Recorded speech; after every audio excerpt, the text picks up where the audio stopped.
Well, good morning. We're here at the Emergency Operations Center. Hurricane Milton is heading our way. It will arrive either late tonight or early tomorrow morning. We are bracing and are prepared to receive a major hit. We're facing this with the seriousness it deserves, but also with the determination that we will get through this.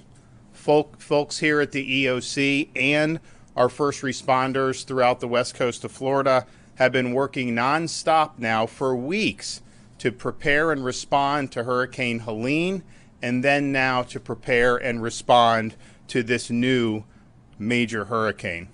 The common virtue has been dedication. Dedication to the task at hand, dedication to responding to help our fellow Floridians in danger, and dedication to ensuring that Florida weathers this storm and emerges stronger on the other side. We are prepared and we will respond. I've spoken to the president. We remain in regular contact with FEMA, and we are marshaling all available resources to be able to prepare and respond to Hurricane Milton. I also want to thank the 20 other states who are assisting Florida ahead of the storm. This is just what we as Americans do. We've had opportunities to help other states in the past, including most recently in Western North Carolina, and I think it shows the spirit that these states are stepping up and providing really valued support. We still have a state of emergency for 51 Florida counties. Hurricane Milton is still a major, very strong hurricane. It's currently a Category 4 hurricane with maximum sustained winds of 155 miles per hour.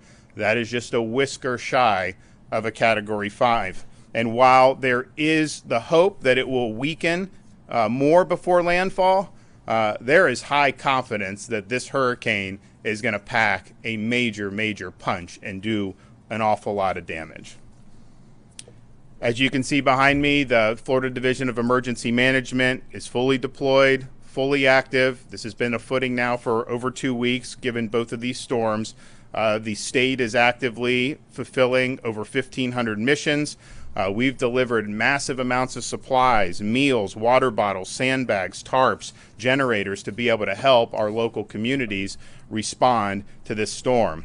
We've also deployed more than 11,000 feet of flood protection systems and erected them around critical infrastructure like hospitals, wastewater treatment facilities, and electric infrastructure. Generators have been deployed at shelters and to support sheltering operations. Starlink internet has been deployed across the entire state of Florida. We have surged an additional 600 ambulances, and they are currently in operation helping in the effort. The state of Florida has considerable fuel reserves ahead of Milton, and it's staged, and they will be utilized as needed following the storm. We've already dispatched a lot of fuel in the lead up to this, but we still have on hand 1.6 million gallons of diesel and 1.1 million gallons of gasoline. There is no, right now, fuel shortage. However, demand has been extraordinarily high, and some gas stations have run out. To be able to help ameliorate that, the Florida Highway Patrol has facilitated 106 long-distance fuel tanker escorts with sirens getting through traffic, totaling almost 1 million gallons of gasoline from ports in Tampa, Jacksonville, Everglades, and Manatee, and they are continuing with the fuel escorts as we speak. I'm in contact with the ports on the west coast of Florida. We'll see how this storm impacts those. Clearly, there's a chance that you could have a major impact on Port Manatee as well as on Port Tampa Bay. That could interrupt their ability to receive fuel shipments. And so we're working on contingencies to be able to keep fuel flowing throughout the state of Florida. As we saw this new storm develop, it was clear that a lot of the hardest hit areas on the west coast of Florida from Hurricane Helene had not had major, robust debris removal contracts in place or operations in place. Some of these contractors were good. Some of them were not getting the job done. So you had a major hazard on barrier islands in Pinellas, Manatee, and Sarasota County. So this weekend, I authorized mandated 24/7 debris removal. We took all the Florida Department of Transportation and other agency vehicles, brought them from all across the state, and they are engaged in other missions as their normal course of business, and dedicated it to debris removal. So in a little over 48 hours, and they were working all through the night, in the wee hours of the morning in places like Manatee, Sarasota, and Pinellas. They were able to remove 55,000 cubic yards of debris. So that's over 3,000 truckloads of debris.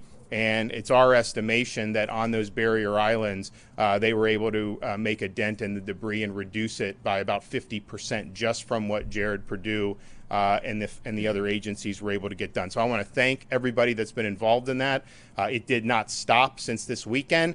We're now in a position where it's likely the conditions are going to deteriorate, and so we're going to have to wind that down. But they did make a difference, and there will be less damage from this storm as a result of getting that debris out than there otherwise would have been.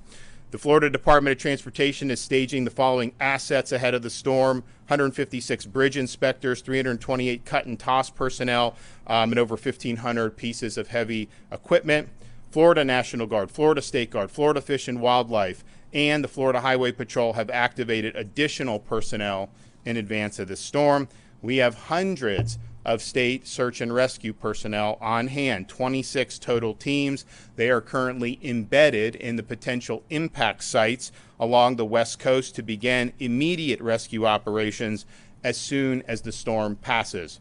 The National Guard is deploying 6,000 Florida National Guardsmen, as well as 3,000 National Guardsmen from other states. And so we thank for the support on that. We have 34 search and rescue areas that have been brought in from other states. We have 500 tactical vehicles, including 180 high water vehicles, aerial, water, and ground National Guard search and rescue teams. This is the largest Florida National Guard search and rescue mobilization in the entire history of the state of Florida. Our Florida State Guard is also deploying almost 200 soldiers, 10 maritime crews, 3 high water UTVs, 2 UH-60 Black Hawk helicopters, 4 drone teams, 15 cut and toss crews, 2 amphibious rescue crews. We want to thank them.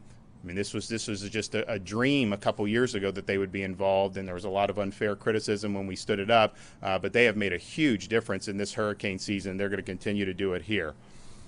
We have also worked with the utilities to have the largest staging of utility workers and linemen in advance of the storm any time in American history. We will have in Florida, by the time the storm arises, over 50,000 linemen.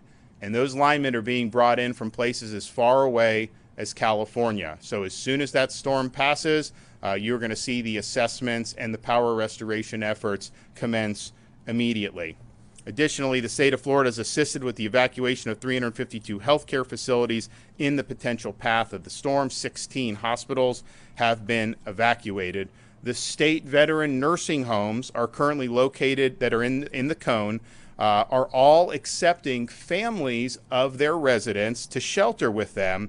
All of those are hurricane proof. All of them are outside of flood zones. So if you do have a family member that's in one of our state nursing homes, you can go and you can shelter with them. That's a safe option, and I know the veterans would appreciate it. The Florida Department of Law Enforcement is directing deployment of additional 500 out-of-state law enforcement officers. These officers will help respond after the storm to maintain law and order. And there is going to be a lot of damage from this storm. There's going to be opportunities for people to try to take advantage of that. My message to you is don't even think about it. We are going to come down hard on you. You are not going to be, you're going to regret that you tried to do that. So I appreciate all the other folks from out of state who are coming in to supplement this effort. We need to maintain law and order. FDLE's mutual aid team is managing more than 70 active law enforcement missions, including identifying post-storm response squads, and these are really important missions, and we're happy for that. So we're preparing for Milton, but we're also still recovering from Hurricane Helene. When Hurricane Helene hit, we reactivated the Florida Disaster Fund. We are now accepting donations into the Florida Disaster Fund for both storms, both Helene and for Milton. This is a private fund. It's affiliated with the state. in terms of disaster, but it's tax-deductible donations. We distributed $63 million after Hurricane Ian to help people largely in Southwest Florida. This is something that is really, really important. So I've directed Volunteer Florida to keep the fund activated for Hurricane Milton. I want to thank, there's already been millions raised for Helene. I want to thank Lennar, Wells Fargo, Walmart, and Publix for making really significant donations. And I know there's going to be a lot more that are going to want to do it. To contribute to the Florida Disaster Fund, you can text disaster to 20222. Disaster to 20222, or you can visit floridadisasterfund.org. So now we're bearing down to where the storm is going to arrive within the next 24 hours. You still have time to evacuate if you are in an evacuation zone, particularly if you're in Manatee, Sarasota, Charlotte, those areas. I mean, this track can bounce around. It's not guaranteed it's going to hit there. A lot of the solutions have it going there.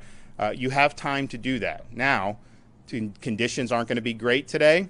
I would say that the roads and the interstates, they are flowing. We've waived tolls. We've done all that so people can do.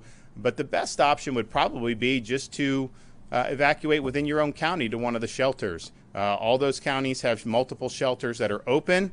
There's a lot of space in those shelters right now, and certainly it would be safe to do a very short evacuation, tens of miles, rather than get on the interstate and go. The roads are still open.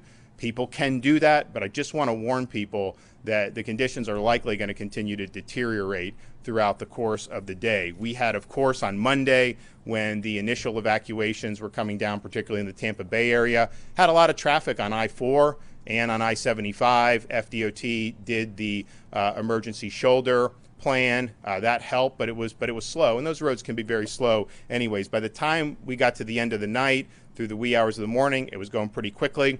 Yesterday was not as bad on those roads as it was on Monday, but what we did see is Alligator Alley down in southern Florida was about 150% of its normal capacity, and I think that's because as people saw the storm potentially bending a little further south, I think a lot of people in Southwest Florida decided to evacuate across the state, and so that's that.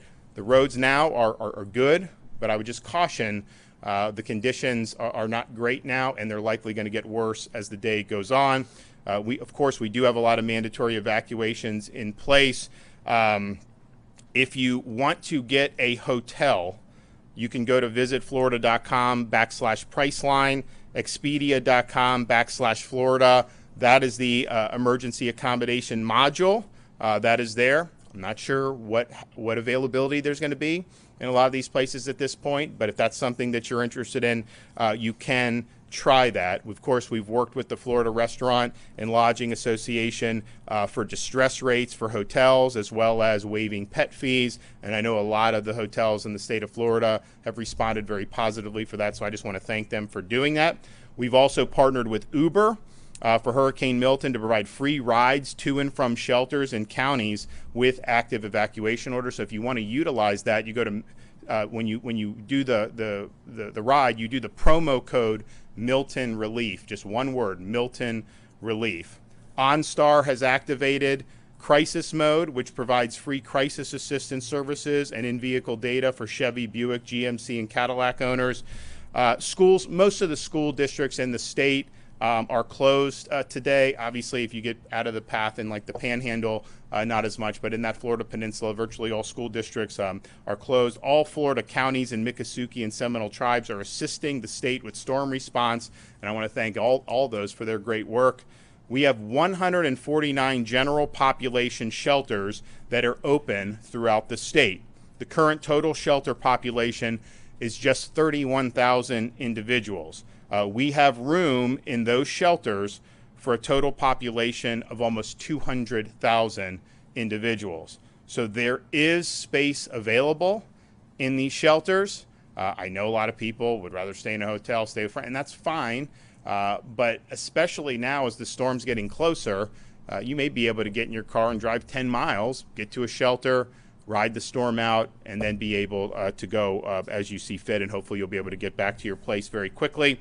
But space is available. So there are 36 county-owned special needs shelters that are open and operating in counties that are in the path of the storm. Schools and other facilities are now also being used as supplementary state-supported shelters across the state. The state of Florida has now opened 6 state-operated supplemental shelters. These may not ultimately be needed, but you have a lot of people in the evacuation zones. I think most people decided to just leave and find something on their own. We still have a lot of room in the traditional shelters, but out of an abundance of caution, we wanted to open additional options. So the 6 state-operated supplemental shelters currently are Hard Rock Event Center, 5223 Orient Road in Tampa, City Furniture, 3205 South Frontage Road in Plant City, Baycare, 1802 North Del Mabry Highway in Tampa, Life Science Logistics, 310 North Galloway Road, Lakeland, Babcock Ranch, 43281 Cypress Parkway in Punta Gorda, the Wiregrass Ranch Sports Camp, 3021 Sports Coast Way in Wesley Chapel, Florida. That site also has capabilities to service special needs individuals. And Kevin is also working on setting up a 7th site. Now, those state-supported shelters, they do have generators, so you will have access to power. I think you have Starlink at those. They've got Starlink internet. So, look, it's not the 4 seasons, but there are some things there that will make it tolerable to be able to get through the next 24 to 36 hours. You can find the shelter options at floridadisaster.org/shelters. You can also find your county's EM page at floridadisaster.org/counties, floridadisaster.org/counties. So people have time now to evacuate if they are in the area of an evacuation zone. We see the storm is a very strong Category 4. I've said from the beginning, the prognostications are it's likely going to weaken before it gets, but it may not. And even if it does weaken, it's still going to be a major, major impact. So you still have time now to make decisions to protect yourself and your family. Massive amounts of space at these shelters. The roads are flowing. The conditions are going to get bad, so you just got to be very careful with that. But certainly these shelters are a very live option. I want to just finally thank everybody. When you have these emergencies with a major hurricane, it's a huge deal. We spin up all state agencies, everyone here at the EOC, working basically round the clock. You have all the counties and cities that were in the path of Hurricane Helene, and it wasn't just the Big Bend where you took the blow. It was massive surge up and down the west coast of the Florida Peninsula. A lot of damage was done. There were thousands of rescue missions that were effectuated immediately after the storm. Huge things done, like fixing the road and SR 786, helping with the bridges. There was so much that was done in the immediate aftermath and is still being done in that. Then you have another storm that developed, and immediately you're back on that posture, round the clock, no time to rest, no time to sleep for a lot of these folks, and it's not easy. And so I just want to say, on behalf of the state of Florida, thank you for discharging your duties. Thank you for accepting this mission. It's not going to be easy, but there's no better group of people that I would want responding to this than the folks that we have doing it throughout this state. Whether you're talking about the counties down on the Gulf Coast of Florida, whether you're talking about the people that we have here assembled in Tallahassee, these folks have proven themselves. They're working hard, and we will get the job done. Okay, Kevin Guthrie. Thank you, Governor. I want to reiterate that we will get the job done. Absolutely. The men and women behind me are the best in the country, and they lead the industry in what it is that we do.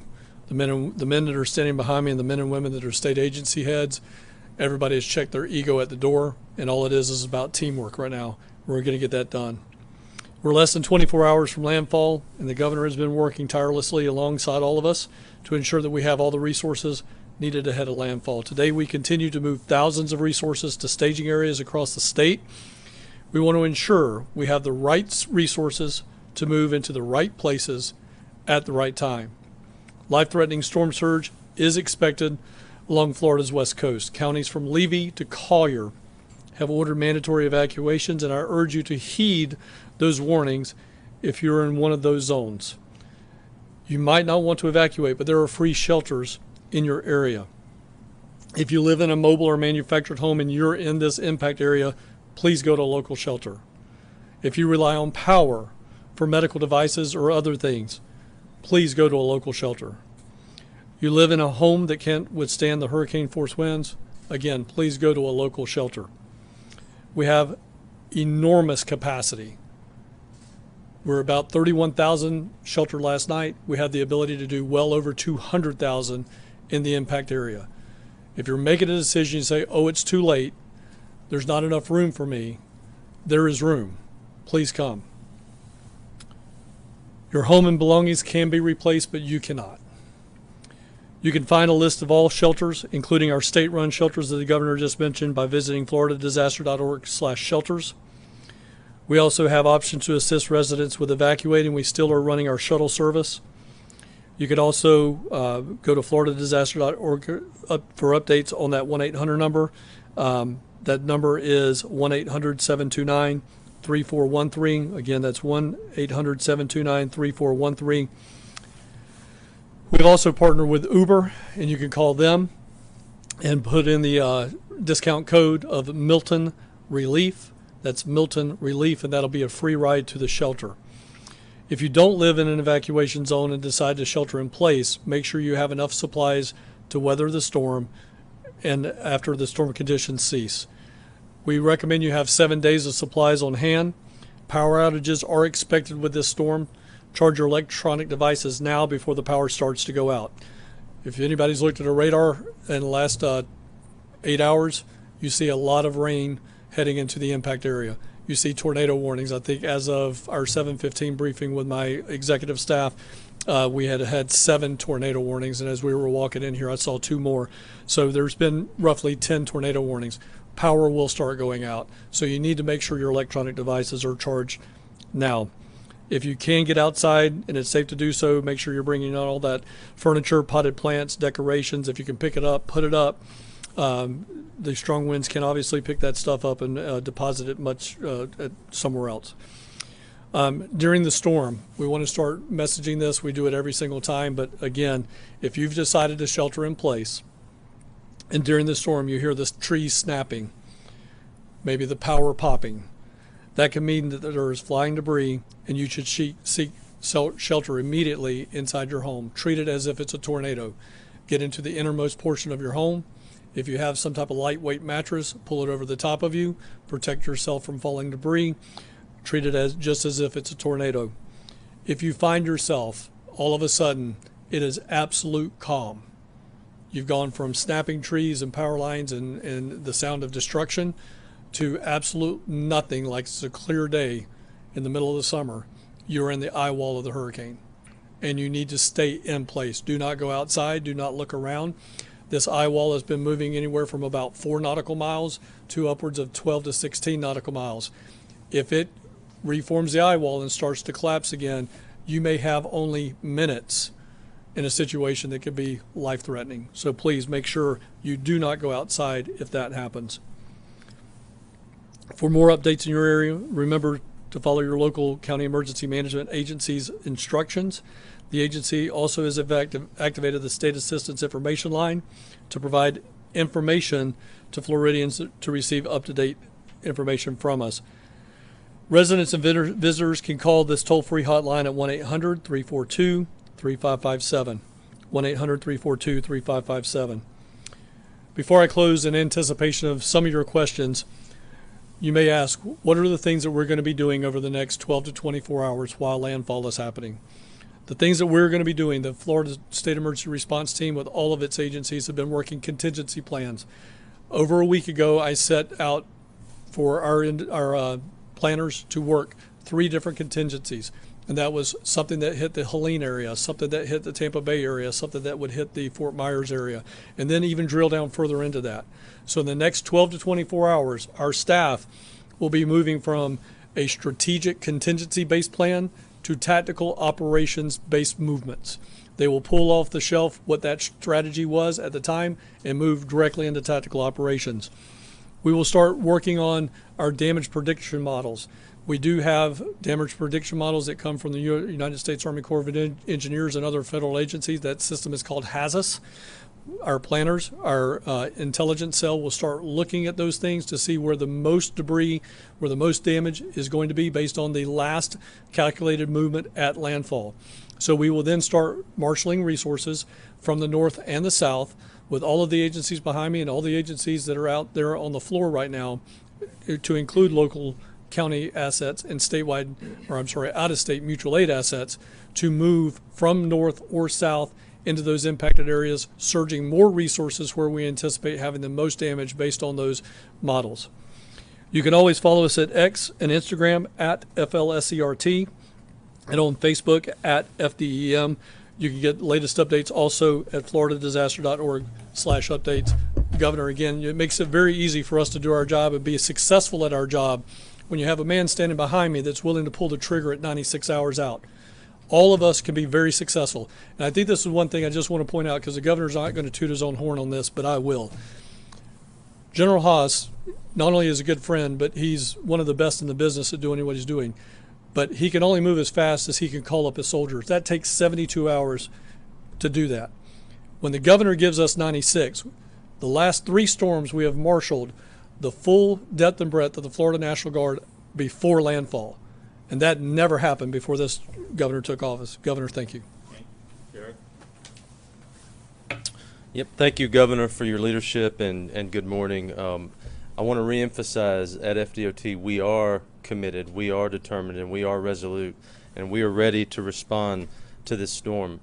We took the governor's direction very seriously with the debris mission. Remove as much debris as humanly possible in the barrier islands before Hurricane Milton makes landfall. We mobilized every available state asset along with some of our contractors and have been working around the clock. I want to say thank you to our dedicated FDOT team members down in the Tampa and Southwest Florida regions. They have been working around the clock.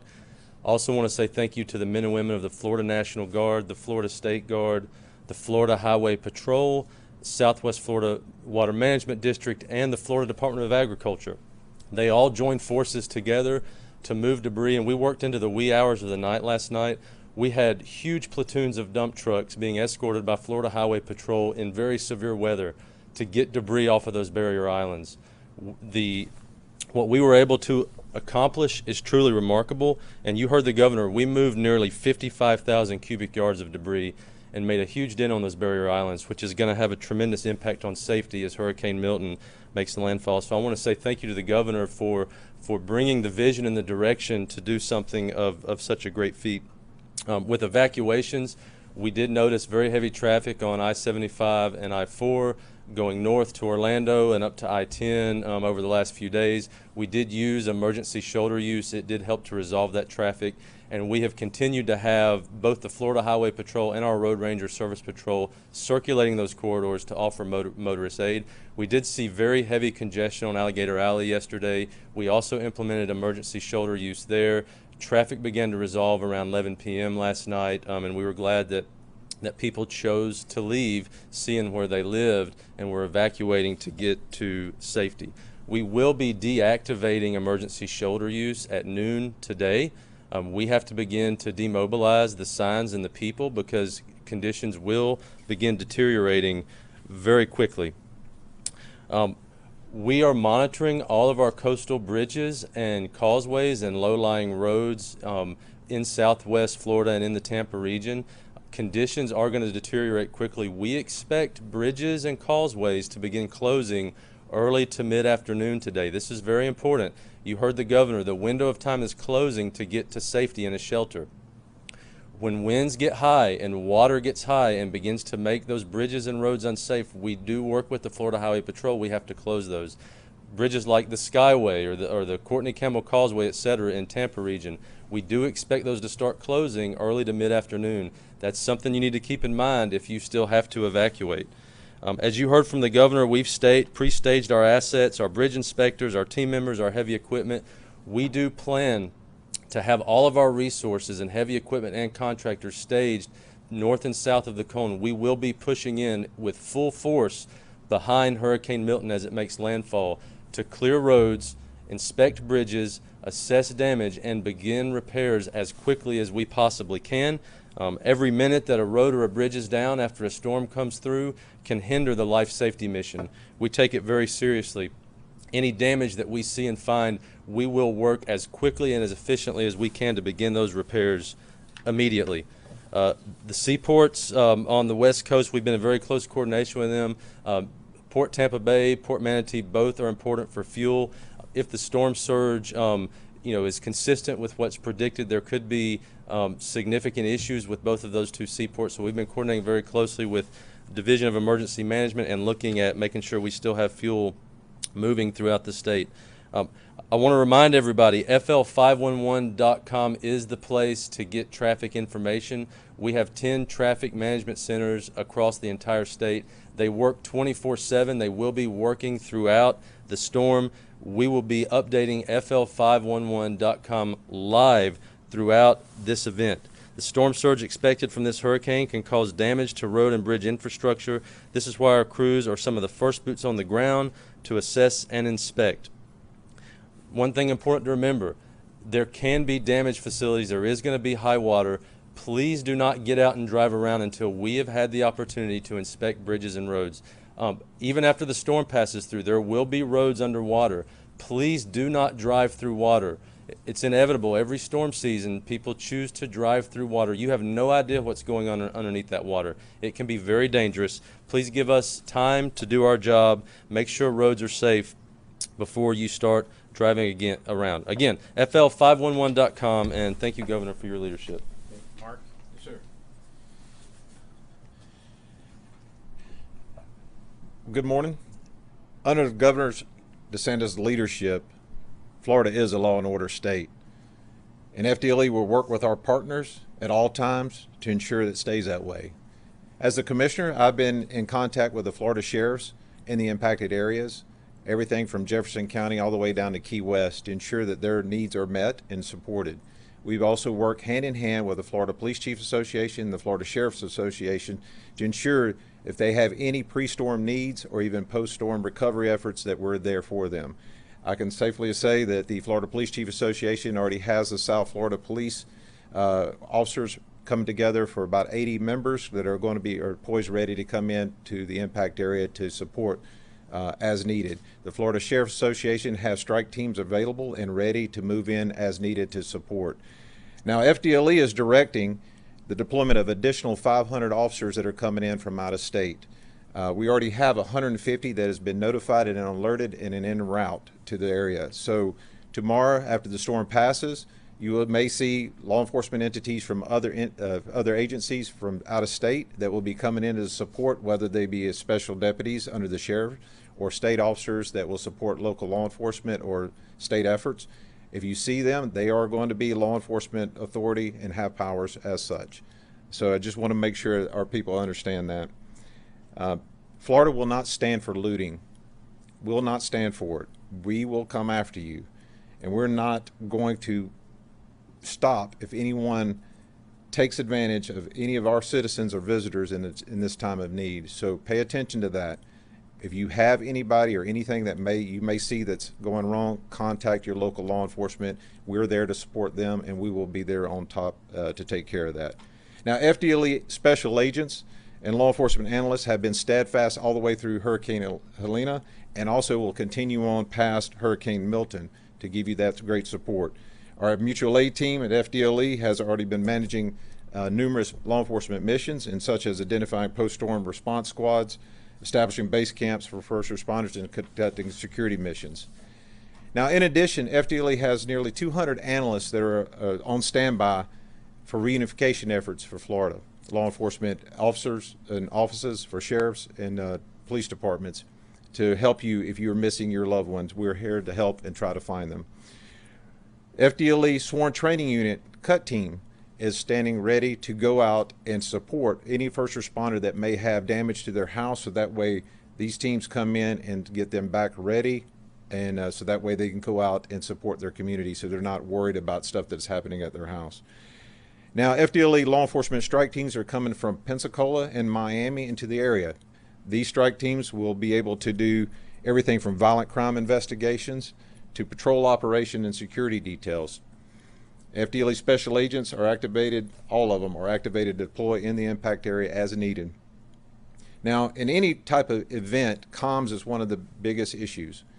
And FDLE Communications Strike Team is already at the ready, working with ESF2 here at the Florida State EOC to ensure that agencies that lose their 911 communication, internet or radio communications, we're there to help them and get them back up and operational as fast as possible. In addition, our FDLE aviation assets are also pre-positioned to conduct overwatch missions for patrol officers and sheriff's offices and departments as needed on request. And I'll echo what Kevin said. Because of Governor DeSantis, we are ready. And thank you again, sir, for your support. And Florida could not be in better hands. Thank you, Governor. Good morning, fellow Floridians. It is an honor to, on behalf of the Florida Highway Patrol, to serve Governor DeSantis and his administration and also serve the great people of the state of Florida. Just a brief update on our operations at the Florida Highway Patrol. We have pre-staged high water rescue vehicles in preparation for landfall. FHP is conducting proactive patrols of evacuated communities to suppress criminal activity.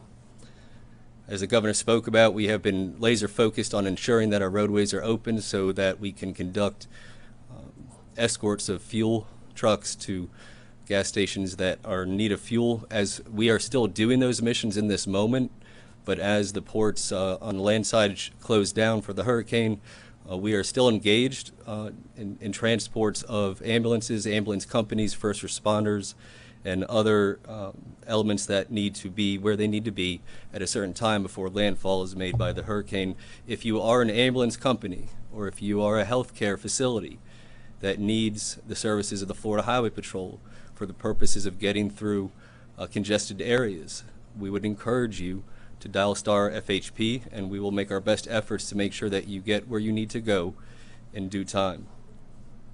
We are currently also supporting the Department of Juvenile Justice by evacuating juveniles in secure residence facilities, and we are helping to relocate military families from the affected areas. We continue to provide law enforcement services in conjunction with our partners at FDLE to areas in the state that were affected by Hurricane Helene, specifically Keaton Beach, Steinhatchee, and Deacle Beach.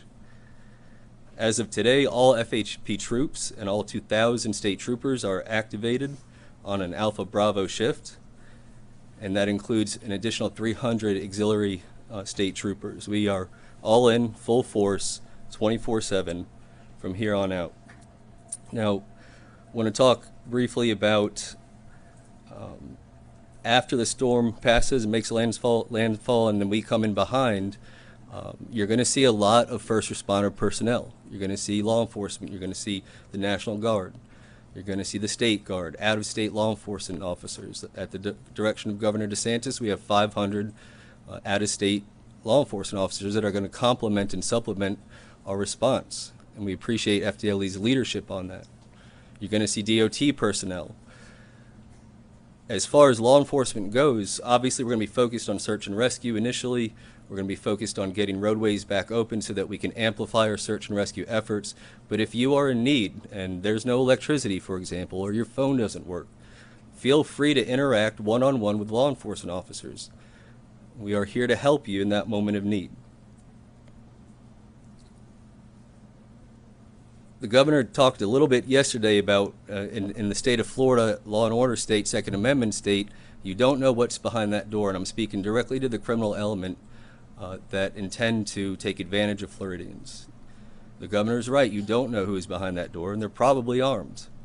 But if you find yourself in a situation where there's nobody in that home and you intend to burglarize it and take advantage of Floridians, there's going to be consequences.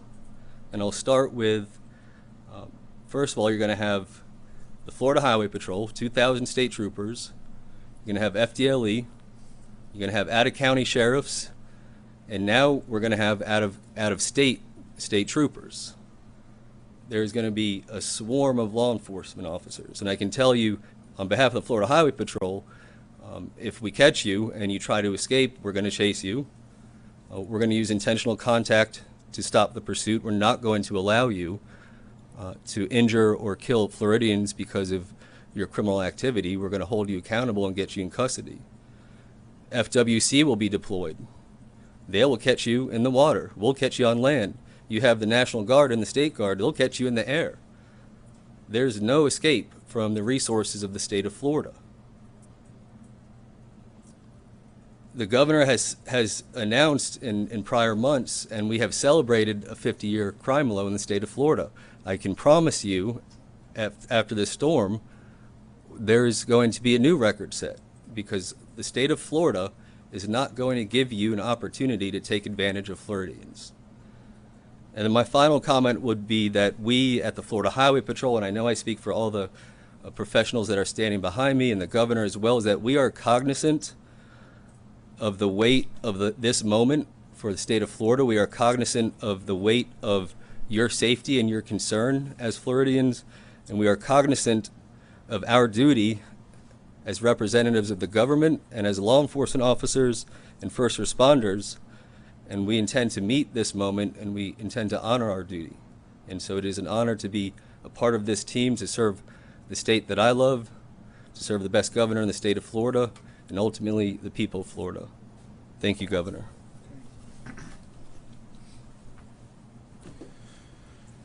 So we're bracing. We know we're going to get hit later tonight or early tomorrow morning. It is going to bring a lot of ferocity. It's going to bring a lot of hazards, a lot of damage. You still have time to make the decision to ensure your safety. You do not have to get on the interstate and drive to Georgia. You don't have to drive to Pensacola. You can go to a local shelter, which would be likely tens of miles away. We also have now these state shelters. There's massive, massive amounts of room in all of those shelters. You ride it out for a night. The storm's likely going to be gone on the east coast of Florida by tomorrow afternoon. You're going to obviously have first responders and everyone on the scene immediately and doing what they can. But you're going to be able to get back. You're going to be able to resume your life. But just make sure that you're putting yourself in a situation where you can safely weather this storm. So you still have time. Time is running out. But if you make that decision now, I think you'll be glad you did. Yep. A lot of people are choosing to stay in Sarasota, Charlotte County. What's your message to those people that are choosing to stay in their homes? Well, if you're not in an evacuation zone, I would imagine, because there's a lot of population in some of those areas, like Kevin said, if you're going to hunker down like that, you're basically going to be, if you're not in a flood, you're basically going to be concerned about the wind. And this is a strong storm. So if you start to hear popping, if you start to hear trees snapping, you got to treat that like a tornado, and you got to hunker down because you're going to have debris, you're going to have trees, you're going to have things that could potentially fly around and cause a threat to your life. Now, if you are in an evacuation zone and you're in places like Sarasota or Charlotte, just know that if you get 10 feet of storm surge, you can't just hunker down with that. That is ultimately the surge. Mother Nature is going to win that fight. So I think it's hazardous to be staying, particularly on those barrier islands in Sarasota County, particularly on the barrier islands and other parts of coastal Charlotte County. And so if you're in an evacuation zone, you can just get up, go to one of the many shelters that are available. Maybe you have friends and family close by. Maybe you want to get on the interstate. I would say that's going to be a little dicey, but some people will want to do that. So you still have time to do it. But and we don't know, look, this track of this storm, where it hits, and is it landfall going to be at Sarasota? Is it going to be further north, further south?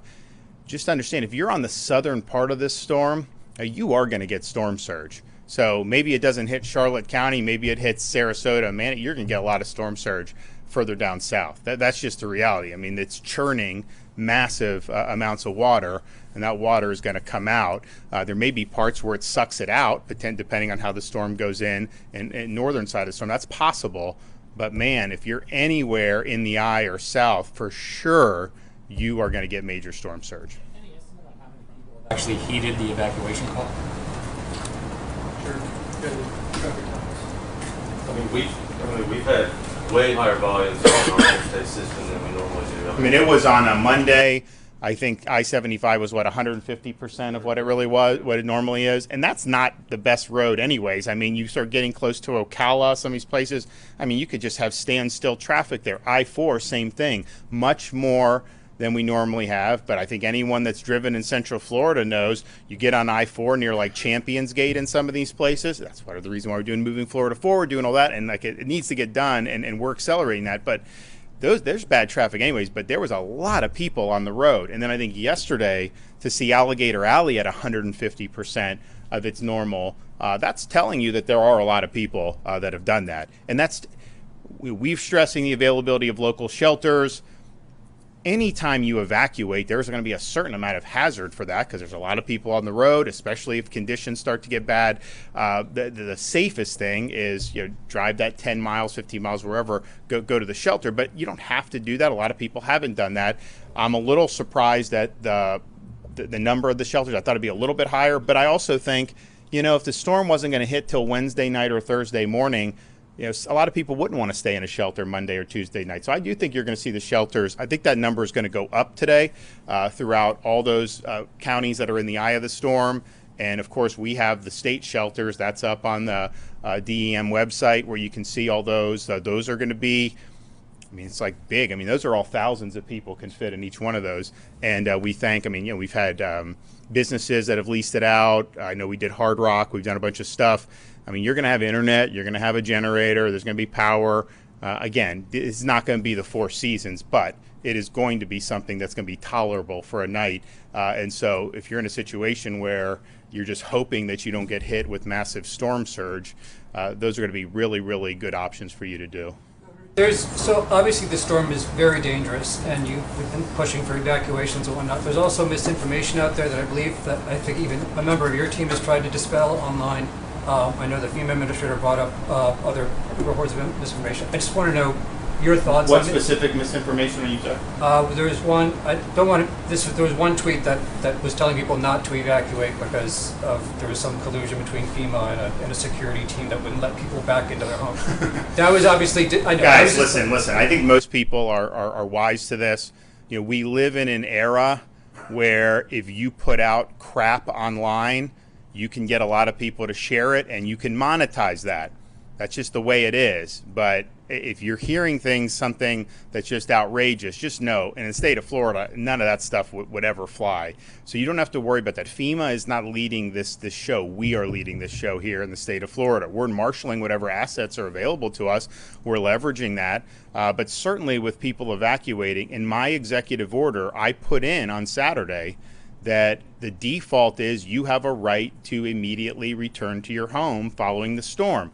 Now, there may be some circumstances that are not usual, but if a bridge is about to collapse, if there's real massive hazards, if there's active rescues going on, but the default is you get back. You can't just say, oh, we're just going to keep people off for 48 hours because we think it'll be easier to clean up debris. No. This is your private property. This is your home. You have a right to go back. So that's in our executive order. That'll be something that we work towards to make sure that that's the case. It's important that people are able to get back. And I'd also note, we talk about the debris. You had all this debris, right? These contractors, some of them were doing a lousy job, others weren't. And we decided to take it on ourselves to go really surge people and supplement that. But by keeping the landfills open 24/7, there was a lot of private citizens that were going cleaning up debris, bringing them back. And these guys got like Ford F-250s. They're bringing them back to the landfill drop-in. That was a huge help.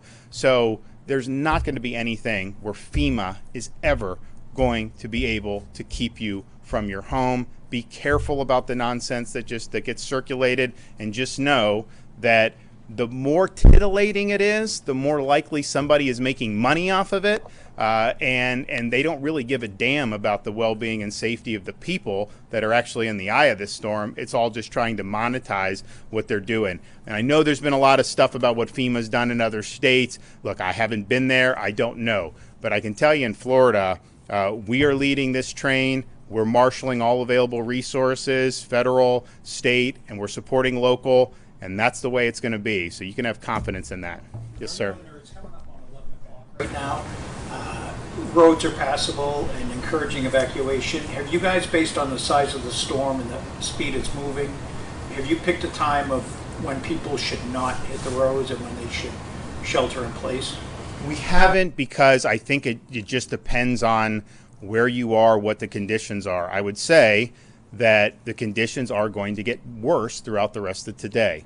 So these local shelters are a great option to be able to go and drive a few miles, get into a shelter, and then just ride out the storm is not going to be a problem. I mean, if you leave right now, go to your local shelter, you're fine, right? If you leave right now and you get on the interstate and you want to drive to Pensacola, look, just know that you're going to start to see some hazards. We do have fatalities on the roads with almost every storm. So the risk that you're assuming is a lot higher than if you just go to a local shelter. So I wouldn't want to say there's like a hard and fast time where you just can't. I think now you can go to the local shelter, but I would say even starting now, when you start talking about the interstate, you are going to see conditions deteriorate throughout today. And there is a lot of rain. There's problems in different parts right now. People get it. There's bands and whatnot. And it's not going to be right now hurricane force right now, but still, this is something that could be problematic. And so, I mean, I just think like if you're elderly or something like that, what would be the better option? Like, I would advise probably just going to the shelter right now rather than trying to get on the interstate, and go visit your kids or something. So, but people can make that decision based on what is in front of them at the time. There will come a time probably where, once we start getting the tropical storm force winds, where it is definitely going to be too dangerous. I don't think we're there now, but I think that's rapidly approaching. Regarding the shelters, basically for people who are displaced after this storm, will they be able to go to these shelters? If they go to their house and it's destroyed, will they? I think let Kevin talk. I think these shelters are to ride out the storm. We've worked with counties, with Helene, on sheltering availability for post-storm. I don't know that these are necessarily the same things on that, but we have had that mission. Do you want to address? Yes, sir. Thank you, sir. What I'll say to that is, again, to the governor's point, these private sector locations are what we would refer to as the shelters of last resort. Again, they're not the Four Seasons. They're cots in a warehouse in some cases. Our biggest facility is a warehouse that's right next to our new facility in Auburndale. But what we will do, because this is a point of emphasis for the governor, he's given me this direction, hear it loud and clear. When this storm is over, we need to get kids back in school. We need to get community and life back up and running, and we're going to be committed to doing that. My goal that I charge the team out there on the floor with is, let's get kids back in school in 3 to 5 school days after landfall. We're going to do that. To be successful at that, we're going to have people that are going to be in long-term sheltering. So we were going to have to open up other big box stores. Now, what we will do there is, where we're in warehouses right now along the interstate corridors, we will start looking for maybe those mall big box stores, something that may have even been right on the edge of an evacuation zone or a flood zone. For example, there's a really good place, Gulf Square Mall in Pasco County, Hudson. That is in an evacuation zone. That is in a flood zone. We would never go there to put people in harm's way. But after the fact, that might be a very good place to go and open a recovery shelter while we get kids back at school. Thank you. Yesterday it was said that the state will ask FEMA for a waiver allowing more contractors out of state to come to Florida. Has FEMA responded to that? Don't believe so, have they? No, sir. We're still working with that, putting that on a letter. We got 3 options. We're just trying to get the best option that's going to have a path of least resistance. Great. Related to the schools part of that, to kind of what Director Guthrie was talking about, I believe after Ian, there was a situation where some of the schools were just too damaged to actually have kids back in there. Is that something you just have to wait and see where the storm hits? And just that'll be that. We'll assess that at the time. I know, like on Sanibel, for example, those kids went to different school at that point across the bridge. It's a lot easier when we fixed the Sanibel Causeway, so they were able to do that. That may happen here. We'll see, but that'll likely be driven by the school districts make a decision, and then we'll be able to offer probably some support for that through our Department of Education. But these are things that are live possibilities. A storm of this magnitude, you are going to have some of these the schools that could be damaged. Now, I would say most of the schools that are not like on barrier islands, these are good structures mostly, and that's why we use them for shelters.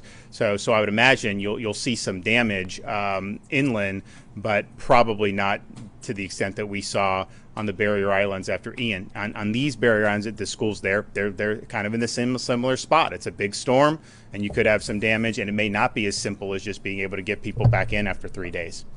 Okay. Basically, the people who are staying behind, I know police are going door to door in some places. Are you guys being told who these people are and their locations, and are you? That's a local thing. I know the sheriffs and the first responders on the county basis, they're doing that. What I've always said is, you are being warned on this. You've seen, I mean, just think about Helene on these Gulf Coast in central Florida. It was 100 miles away, and you still had feet of storm surge where there were fatalities as a result of that. This is one that's going to be potentially delivering even more surge than what we saw in Pinellas and Manatee. I mean, almost definitely will deliver more surge in some of these areas. And so that is hazardous. That is life-threatening. And you'd be wise to go to a shelter, ride it out, but rather than try to mess with that. And if there are a lot of people that do stay behind, I mean, unfortunately, there will be fatalities. Like, I don't think there's any way around it when you have storm surge that could be 10 feet. So you have time to do that. There's going to be people who stay behind who are going to be in distress. We are going to, working with the locals, we're going to conduct rescue operations. We will do that.